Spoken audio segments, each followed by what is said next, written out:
Hello, I'm Paul Norman. I'm the Executive Director of Neighborhood Place of Puna. And today I wanted to take a few minutes to talk a little bit about childhood stress, and in particular, um, toxic stress in children. But before I do that, I just want to be clear that I'm not a doctor, I'm not a therapist. This isn't really my field of expertise. But I do feel like, given the work that we do, that Neighborhood Place of Puna does, that it's something important to talk a little bit about and raise awareness about. I should also share that while there are quite a bit of resources out there, a lot of information out there, I'm primarily using the research from the Center on the Developing Child out of Harvard, and you can find some great resources there. So if this is something that you're interested in, please pursue that. So I guess the thing that's important to just start with is the base that all children experience stress, right? I mean, it sounds a little funny to have to say it, but all children experience stress, and it's real for them. And according to the researchers at Harvard, they basically categorize this stress into three different levels. And to be clear, when we're talking about stress, we are talking about the physiological response to a stressful situation: increased heart rate, increased blood flow, production of adrenaline, and all those things that we're all familiar with as adults. So children experience this as well. Very young children experience it, toddlers experience, all children experience this. And when we talk about stress, when we talk about these three levels of stress, so the first level really is kind of positive stress. These are very brief, stressful experiences. Maybe your child gets startled by a loud noise, and they have a stress response, or a new caregiver, a new person's brought into the home and they have a stress response. And so this is a very brief event. It's a very normal event. It's a part of learning how to adapt to change and stress and so forth. And it's really having a stable, caring adult in the home to help the child process this stress and return back to a kind of a stable state, a non-stress state, tremendously helpful, right? And this is how children learn to manage stress. So then the next level, and they're not hard and fast, but the next level is um, basically tolerable stress. So these are more serious incidents. So this could be a loss of a loved one in the child's life, or perhaps going through a natural disaster, or maybe they have an injury, or I don't know, but it's a little bit more serious. It could be a little bit more sustained, and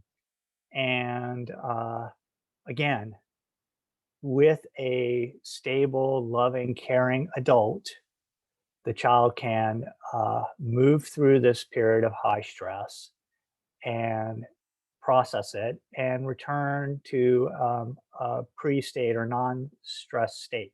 It may take a while, but again, with the proper support, it's manageable. And then the last category of stress is toxic stress. And this is the one that's the most concerning.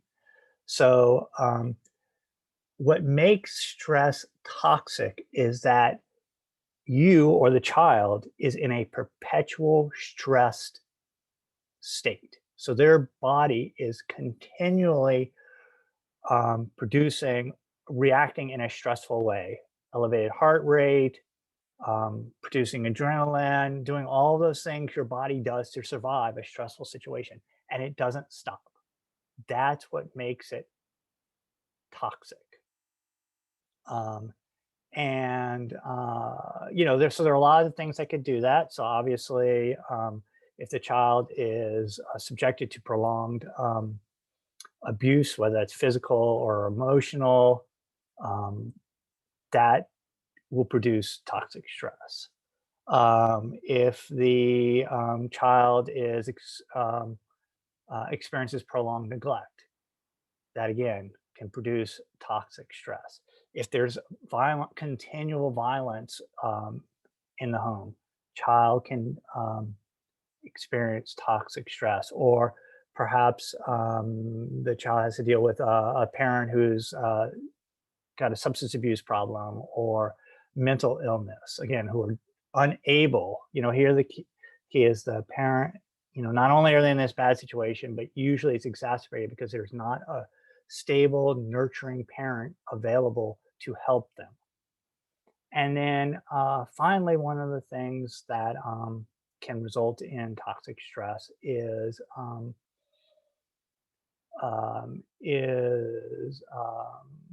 lack of economic distress. So maybe they're unstable housing, they become homeless.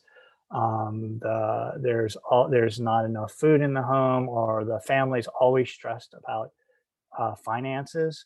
That also over time can become toxic stress.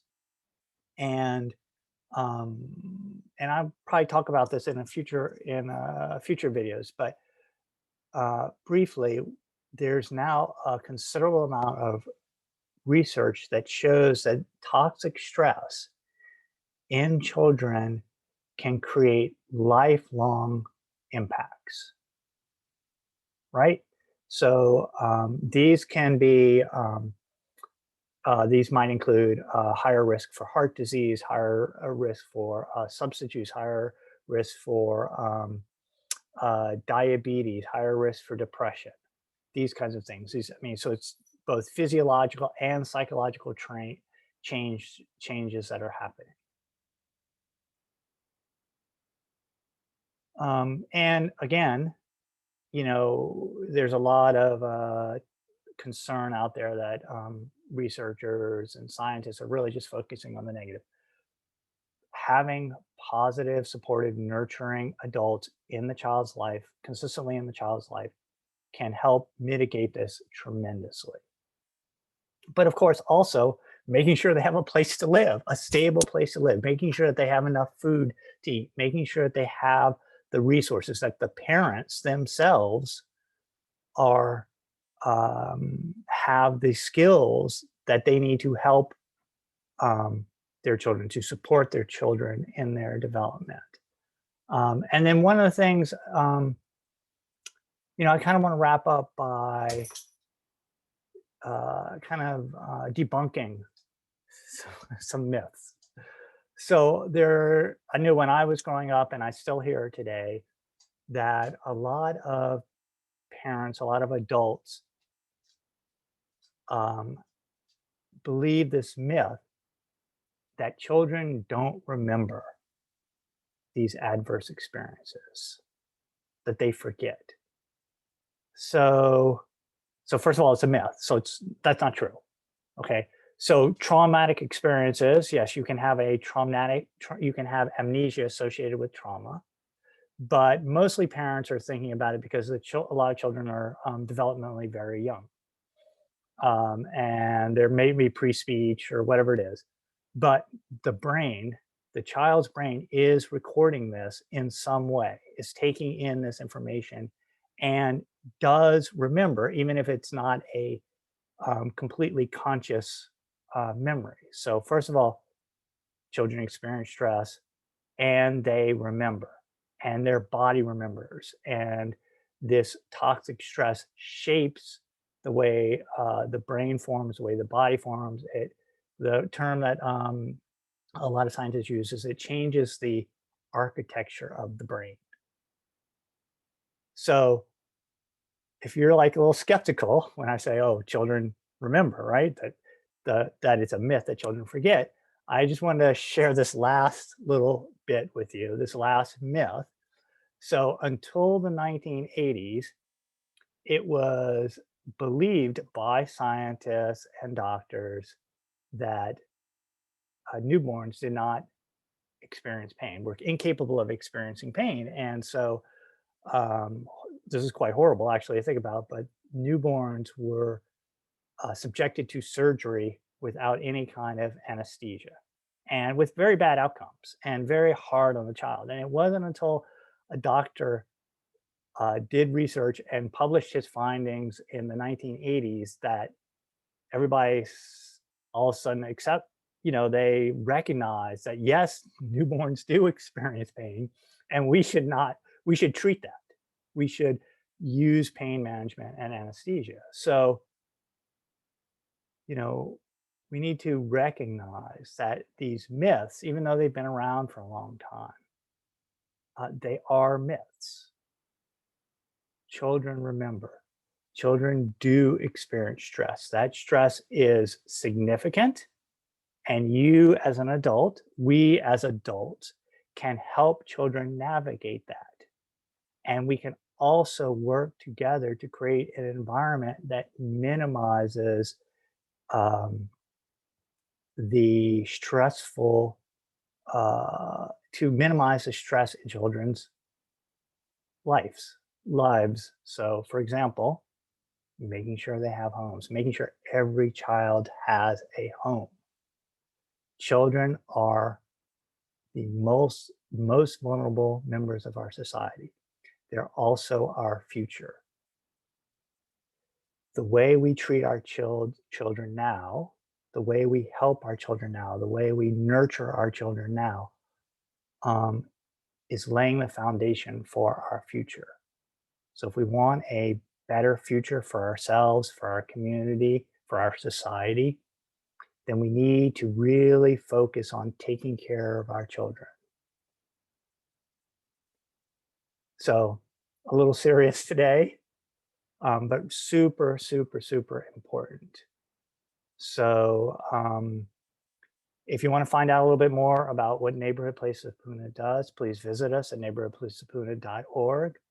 Um, please like and follow our video feed if this is something you're interested in. And I'm hoping in the next couple of weeks, I'll talk a little bit about a little bit more about the ACEs, the adverse childhood experiences.